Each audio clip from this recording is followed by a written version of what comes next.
Friends, इससे पिछले video में हम लोग सर्वनाम के बारे में पढ़े थे।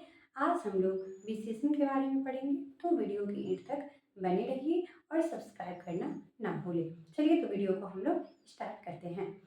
इस वीडियो में हम लोग जानेंगे विशेषण क्या होता है। विशेषण नाम सुनते ही लगता है कि एक ऐसा शब्द जो किसी की विशेषताओं को बताता है उसे विशेषण कहते हैं। यानी ये किसकी विशेषताओं को बताता है? तो जो शब्द यहाँ लिखा है परिभाषा में, जो शब्द संज्ञा सर्वनाम की विशेषताओं को बताता है उसे विशेषण कहते हैं। संज्ञा सर्वनाम की विशेषता बताता है। उदाहरण के लिए अच्छा लड़का, यहाँ पे देखिए लड़का जो है वो क्या है? संज्ञा है और अच्छा क्या है? विशेषण है। यहाँ पे लाल कलम, कलम क्या है? कलम संज्ञा है और लाल जो है ये कलम की विशेषताओं को बता रहा है, यानी कि ये क्या है? विशेषण है।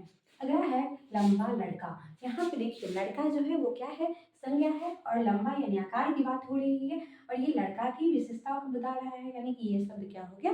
विशेषण हो गया। अब विशेषण के कितने भेद होते हैं? तो विशेषण के चार भेद, मुख्यतः चार भेद होते हैं: गुणवाचक, परिणामवाचक, संख्यावाचक, सर्वनामिक विशेषण।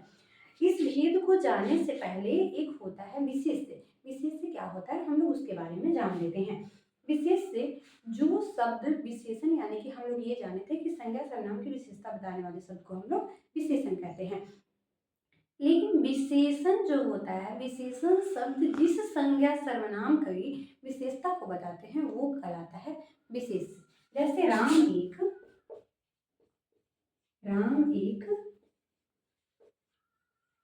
अच्छा लड़का है। इसमें देखिए अच्छा जो है ये हम लोग जानते हैं कि ये विशेषण है, क्योंकि संज्ञा सर्वनाम की विशेषता को बताता है। अब ये विशेषण शब्द जो है वो किस संज्ञा सर्वनाम की विशेषता को बता रहा है? किस संज्ञा सर्वनाम की? तो यहाँ पे राम की विशेषता की बात हो रही है। राम एक क्या है? संज्ञा है। तो ये हमारा क्या हो जाएगा? यहाँ राम जो है वो हमारा विशेष्य हो जाएगा और हमारा विशेषण जो है वो हो जाएगा अच्छा हो जाएगा। चलिए ऐसे ही हम उदाहरण के तौर पे आगे हम समझते हैं कि विशेषण क्या होता है। जैसे यहाँ पे मैं अच्छा हूँ। अब यहाँ पे देखिए मैं अच्छा हूँ, इसका मतलब क्या है? अच्छा, ये किसकी अच्छाई की बात हो रही है? मैं की अच्छाई की बात हो रही है। तो अच्छा जो हुआ ये क्या हुआ? विशेषण हो गया और मैं क्या है? ये सर्वनाम है। तो यहाँ पे देखिए अच्छा विशेषण और मैं सर्वनाम, ये जो शब्द हुआ वो किस सर्वनाम की विशेषताओं को बताया? तो ये जो मैं जो हो गया ये विशेष्य हो गया और अच्छा जो हो गया ये क्या हो गया? विशेषण हो गया। तो चलिए आप लोग अब विशेषण और विशेष्य को अच्छी तरीके से समझ गए होंगे। तो अब हम लोग इसके भेद के बारे में बात करते हैं। अब विशेषण के ये भेद जो होते हैं, पहला गुणवाचक, परिणामवाचक, संख्यावाचक, सर्वनामिक विशेषण। अब जानेंगे कि गुणवाचक विशेषण जो होता है वो गुणवाचक विशेषण क्या होता है। तो गुणवाचक जिसे किसी व्यक्ति वस्तु की गुण रंग आकार का बोध होता है उसे हम गुणवाचक विशेषण कहते हैं। मतलब इस परिभाषा का क्या मतलब? तो व्यक्ति की गुण रंग, व्यक्ति वस्तु की गुण रंग आकार की बोध हो रही है। जैसे गुण क्या हो सकता है? तो यहाँ पे आप देखिए खूबसूरत लड़की, यहाँ पे किसकी गुण की बात हो रही है? तो लड़की की खूबसूरत होने की, यानी इसके गुण की बात हो रही है कि लड़की कैसी है? खूबसूरत है। यानी कि ये कौन सा खूबसूरत जो है ये कौन सा विशेषण है? तो गुणवाचक विशेषण है। यहाँ पे रहता अच्छी लड़की, तो यहाँ पे आप देख सकते हैं कि ये अच्छी क्या है? ये विशेषण है और लड़की क्या है? ये संज्ञा है। तो किसकी गुण की बात हो रही है? तो लड़की की गुण की बात हो रही है। अब यहाँ पे है काली टोपी। अब आप फिर यहाँ पे देख सकते हैं कि टोपी जो है वो क्या है? एक संज्ञा है और काली ये क्या है? ये एक विशेषण है। तो यानी कि संज्ञा की किसका बात की जा रही है? यानी कि रंग की बात की जा रही है। तो ये क्या हुआ? ये कौन सा विशेषण हुआ? गुणवाचक विशेषण हुआ।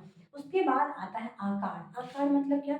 यानी कि हम लोग कहते हैं पृथ्वी गोल है, पृथ्वी गोल है। अब यहाँ पे गोल जो है ये क्या है?